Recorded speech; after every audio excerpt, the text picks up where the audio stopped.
नागपुरात नितेश राणे आणि शिवसेना उद्धव बाळासाहेब ठाकरे पक्षाचे कार्यकर्ते आमने सामने आले। उद्धव ठाकरे आणि नितेश राणे आज विदर्भ दौऱ्यावर आहेत। नागपूर विमानतळावर दोन्ही गटाच्या कार्यकर्त्यांमध्ये मात्र घोषणाबाजी झाल्याचा प्रकार समोर आला। नागपूर विमानतळावरची दृश्य आपण लोकशाही मराठीवरती पाहतोय। नितेश राणे आणि शिवसेना उद्धव बाळासाहेब ठाकरे पक्षाचे कार्यकर्ते या दरम्यान आमने सामने आल्याचं पाहायला मिळालं। उद्धव ठाकरे आणि भाजपचे आमदार नितेश राणे हे आज उपराजधानी नागपूर दौऱ्यावर होते। या दौऱ्यादरम्यान हा संपूर्ण राडा झालेला आहे। त्या दृश्य आपण लोकशाही मराठीवरती पाहतो।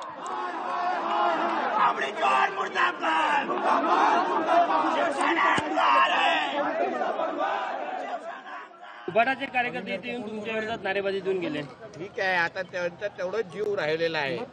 कदाचित ते चार घोषणा ऐकून नंतर येणारे जे बंटी बबली आहे ते खुश होतील।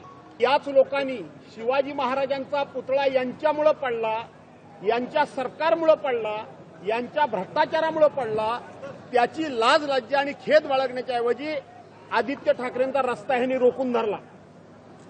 आमच्या त्यावेळेला शिवसेना नेते खासदार विनायक राऊत होते, विरोधी पक्षनेते अंबादास दानवे होते आणि हेच त्यांना सांगत होते की आदित्य ठाकरेंना दुसऱ्या रस्त्याने जायला सांगा।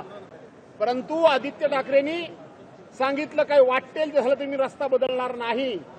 पण आज शिवसैनिकांनी शिवसैनिकांची ताकद, त्यांचा जोश आणि शिवसैनिक काय असतो त्यांनी आज नितेश राणेला रस्ता बदलायला लावला, हे मला सांगायचं आहे। राणे साहेब असतील, भुजबळच्या घरावर तर आम्हीच हल्ला केला होता। लोकशाही मराठी ऐका, पहा, जागरूक रहा।